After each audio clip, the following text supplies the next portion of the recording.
May shield in nature ng Pakito. So plano ngayon ni Ferds na i-dominate yung matchup niya sa EXP. So meaning, X-Borg, jungle. Tapos dito, si Ishkael, ang ginawa niya, kumuha siya ng prangko. Doon tinanong natin siya yung mga favorite heroes niya.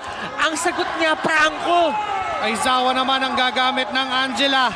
Ngayon, bago man lang tayo pumasok sa Land of Dawn, gusto kong marinig ang sigaw. Nasaan ang mga orka? At nasaan ang kaharian? Grabe. It is still a fulfilling journey. And right now with this game, it is going to end. Ang huling yugto ng lakbay sa tagumpay para sa MDL Philippines Season 3 ay matatapos sa game na ito. Joshi, pasok na tayo dun sa laro. This is Game 5. Echo Proud and RRQ Kaito pushed us to a full 5-game series sa Grand Finals ng MDL Philippines Season 3. Let's head on. Tignan natin kung paano mapapan out to. At the very last moment, nagde-develop pa ang storya. And Denjiro, hindi nga naman kasi siya madaling patayin din ng Magnus kasi 2 layers. Sa bagay, at kapag nag-pick up pa siya ng Immortality, magiging 3 yung Oo layers nga na yun. So yung Decimate, masasayang. Ay, oo, kailangan nga pa makapatay nun. Kailangan makapatay nun. So ibig sabihin, kung mali yung timing mo, hindi gagana. At hindi mo maitutuloy-tuloy yung snowball na kailangan, but Si Purge dito, nagiging aggressive siya. And I like the yung pagiging wild one. Nakikita na natin ulit. At Denjiro, kinukulit-kulit si Ishkael dito. And yung hook will connect, pero makukuha niya yung Little Wanderer. ito yung hatid ng isang Matilda ni X-Nova, yung bilis ng ikot, yung kung saan-saan nang gagaling, yung pagligtas na pwedeng mangyari. Look at Denjiro, dagdag tapang sa kalakas ng loob dahil merong Matilda na pwedeng magligtas sa kanya. Ida-dive si Yuktz, low on HP. Iba yung galaw eh. Nakikita mo si Ferds dun sa taas, so hindi nila na-takedown. Pero dito na puwersa nila si Yuktz na gumamit ng flicker. Yun yung idea ngayon ng RRQ Kaito. Kumbaga, Ferds, ikaw yung binibigyan kanina pa. Kailangan mo i-sustain yung lane mo. Kailangan mo ipanalo yan para makagalaw yung ibang miyembro ng RRQ si Sai Kaito. dito. Hook. Lamang na lamang si Sai dito, pre. Grabe yung energy Nakaplato. plates. Ubos in 1 minute and 48 seconds. At mukhang dediretso pa sa pag-takedown ng Tori. Look at that. Less than 2 minutes. Ganun na lang yung buhay ng Torres sa At baba. alam mo kung paano nila nagagawa to? Kasi alam nila, Angela, hindi mabilis mag-clear. Wala masyadong damage. Kaya naman, inaabuso nila yung fact na yon, Joshi. Kaya naman pumunta sila doon sa may baba agad. Iniiwan-iwanan lang ni Mingwin yung mid. Alam naman kasi niya na hindi ganun pag-clear ng mabilis. Pero muntikan tumama yung Astral Recall na yon kay James. Low on HP, si Ferds. Mukhang di siya makakasama doon sa possible turtle fight. Denjiro, X-Nova, nandito sila. Mingwin, on the other hand, talagang clear lang ng wave. Pinapakuha nila yung level 4 kay Ishkael para meron na siya ditong Bloody Hunt. At mahawakan niya dito si Denjiro. Kahit yung idea lang na hindi makabato ng retry. Oo, kumbaga, stun mo retry ko. Oo, Diba? stun mo retry ko. Ganun Yan. lang eh. Yun yung combination eh. Ilayo mo para hindi makaretry. Ganun yung plano. Pero talagang binibitawan at muling hinahawakan lang yung turtle. Walang gustong mag-commit for both of these teams. May ultimate naman na si Aizawa, may Heart Guard, may Bloody Hunt na rin si Ishkael, pero si X-Nova wala pang Circling Eagle. Pero Joshi, ang tanong ko sa'yo, in terms of scaling, kanino ka pabor dito? Kung scaling ang pag-uusapan, this is still a Beatrix. Pero Bruno, mahalaga kasi na makuha niya ng maaga. Kung di niya makukuha ng maaga, medyo hirap siya eh. Kung sabayan, So ibig sabihin, it makes sense na siya yung unang dalaw. maaari Uy, nga. ang ganda Kaso ng nga may hook. pagkain ng Bloody Hunt, Kay ginamit na. Denjiro, kaso nga lang, hindi pa ubos yung Pinaga Armor. Gagamitin nila Sincerity and the Retry. Kanila ang unang pag-uungit sa First Blood. Make it 2 down for Echo Proud. Ngayon si Ferds tuloy pa rin sa pagwasiwas ng kanyang balabal kontra sa pakito ni James.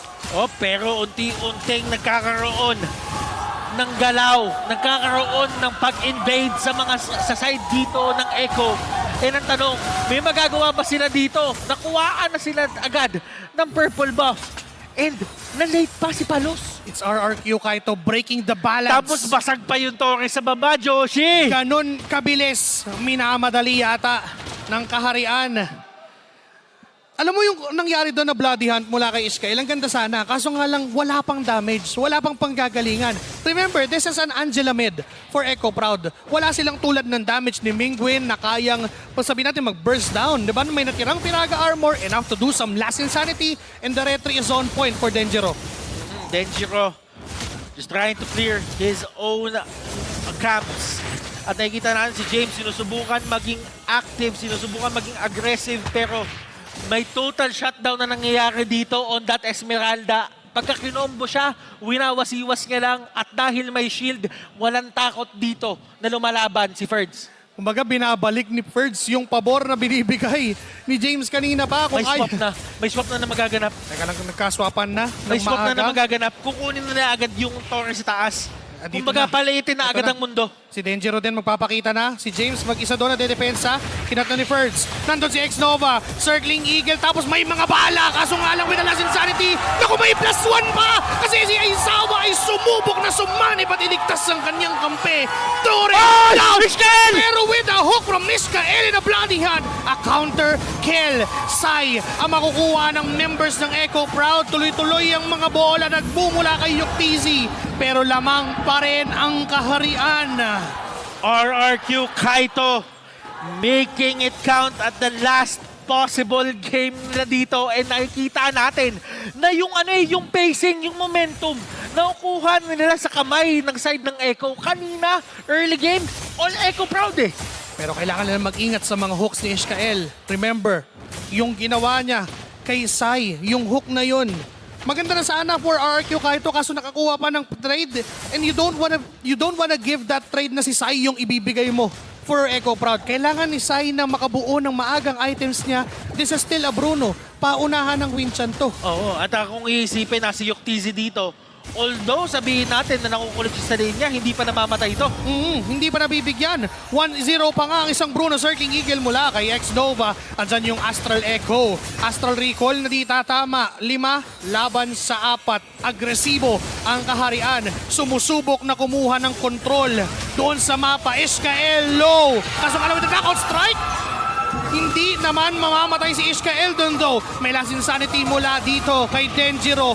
Pero wala na tumotore mortal coil, wala na mortal ngayon, coil. may hard guard na manggagaling kay Aizawa na hindi itutuloy. Palos is down and RRQ Kaito with the lead. 6 minutes in sa ating laban. Echo Proud, nahanap nila yung sarili nila ngayon in a spot na ayaw mo makita. This is the final game, Joshi. At dapat dito kayo talaga bumubomba ng todo. Kaso wala silang magawa. Na-check sila all lanes. Napipigilan lahat ng lanes na domina, lahat ng lanes na panalo ng RRQ Kaito. Nahihirapan si James pumalag dito kasi yung kada combo niya, yung kada first skill niya, yung shield, ina-absorb lang ni Ferds. At Denjiro, dahil nga naka-immortality siya, ito yung pinag-usapan natin kanina, napakatapang na ngayon. Kumbaga, mahook siya dito, bakagat siya dito. Wala siyang pakialam. May second life, may third life. May Matilda ka pa na pwede kang May iligtas. Matilda ka pa na pwede ka pang ilabas. At yan yung nabibigay ng Matilda talaga. Si Sai nagtatrabaho lang eh.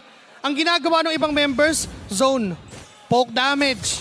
Huwag niyo palapitin, basta ako, tore lang. At Aizawa dito. Ito na yung panahon na yung Angela nag-i-stay na lang yan sa second tower eh. Hindi na pwedeng Hindi na basta-basta. lumalabas kasi kapag bigla kang nakita nila X-Nova dito, tatalunan ka talaga eh. Automatic yung Circling Eagle, hook, blind hook lamang para magbigay ng vision for Ishkael. Pero James, holding that position. Kaso 3 miyembro yung nakabinbin, nasasalubong sa kanya. Falling Star Monen from Birds. Sinozone lang ulit para kunin ni Sai yung turret. Pero teka lang, hindi na basta zone kasi tutuloy-tuloy ang kaharian. Bladihan ni gagamitin. Birds is down. Kaso with the last insanity and a counter kill in Ishkael ang makukuha ng RRQ Kaito. Yuktizzy na masasaniban na ni Aizawa. Aatras ngayon ang RRQ Kaito kasi alam nilang hindi pa nila kaya. Lord is up. Pwede tong kunin na side ng RRQ Kaito, pero is there going to be any kind of resistance para dito sa side ng Echo Proud.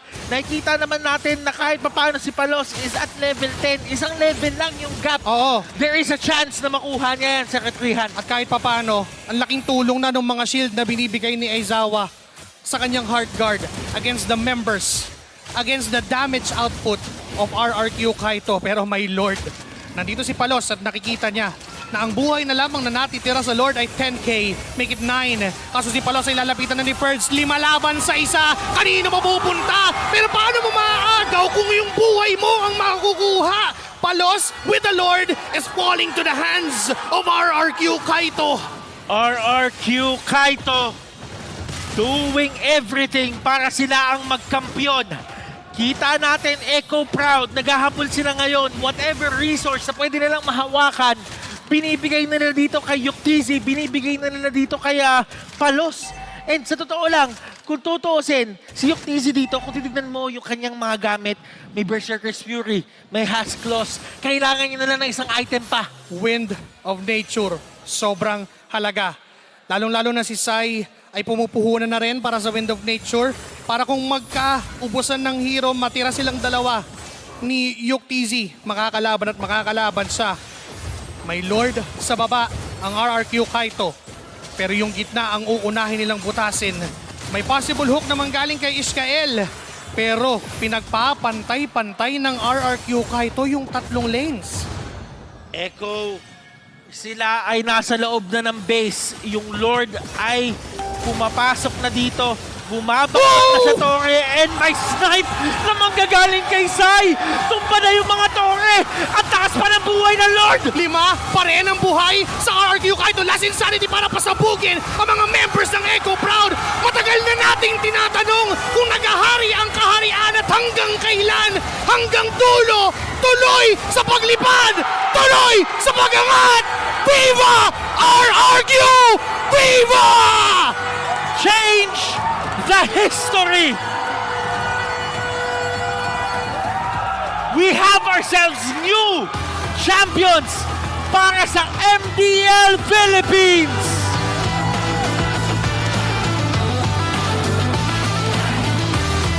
The emotions running wild. Grabe yung pinakita ng ating mga players. Both teams deserved it. Joshi, change the history. RRQ Kaito, the kings of kings, and ever the undefeated all throughout MDL Philippines Season 3 at ang inyong kampiyon, RRQ Kaito!